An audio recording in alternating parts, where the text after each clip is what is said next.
Okay, let's get started. Zchoker.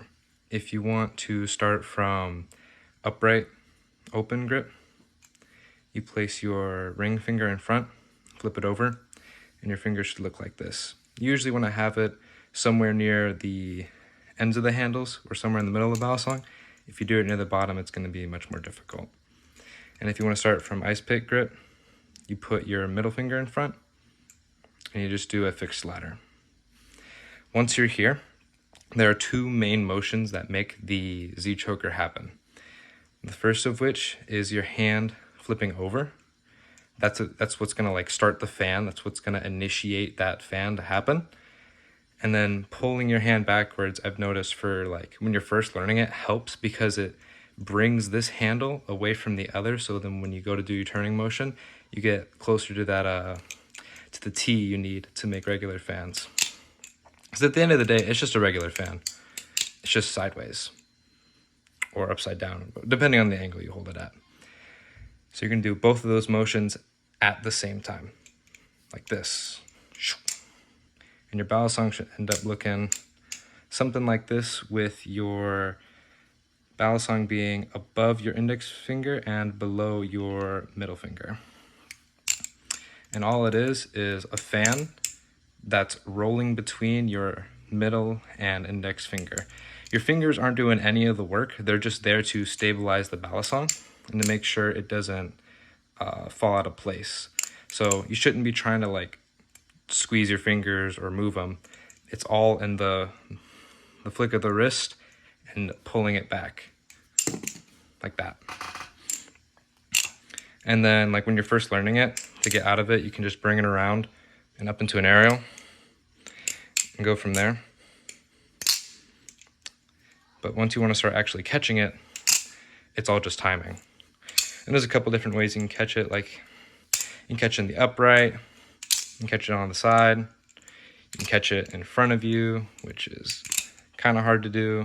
You can catch it in the ice pick.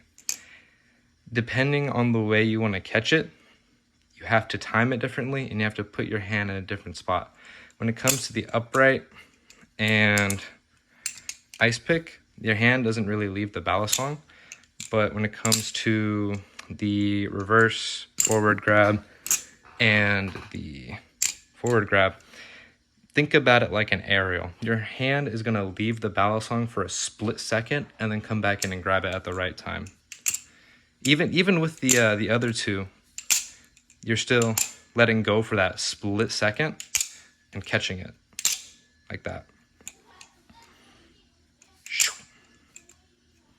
Boom.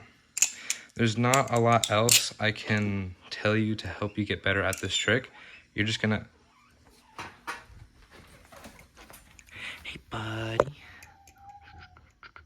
Okay.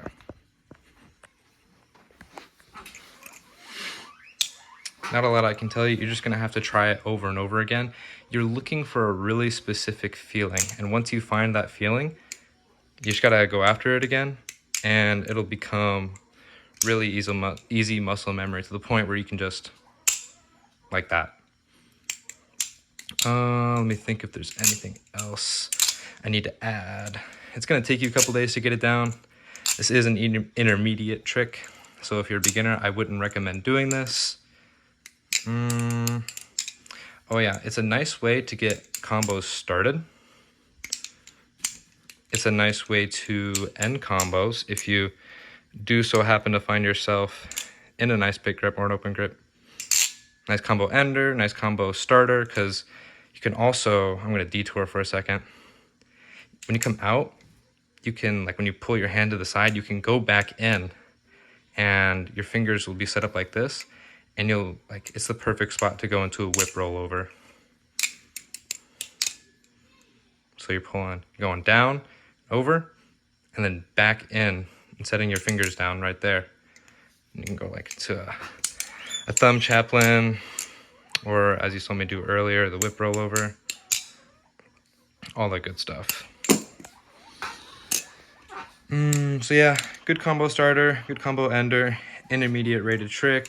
You can come back in to start a whip rollover or other tricks. Thinking, nah, that's about it. It's just gonna take a lot of tries and a lot of practice, and you're gonna have to try different things and try different timings and stuff. There is another way to do the Zchoker where you kind of let it go into a choker fan and then you catch it, but I still haven't gotten that down yet, so I gotta practice that. Or something like that. I have no clue. Super fun trick. Definitely recommend it because once you get it down, it's really easy and really flashy. Appreciate you taking the time to watch my video, and best of luck on trying to figure out this trick.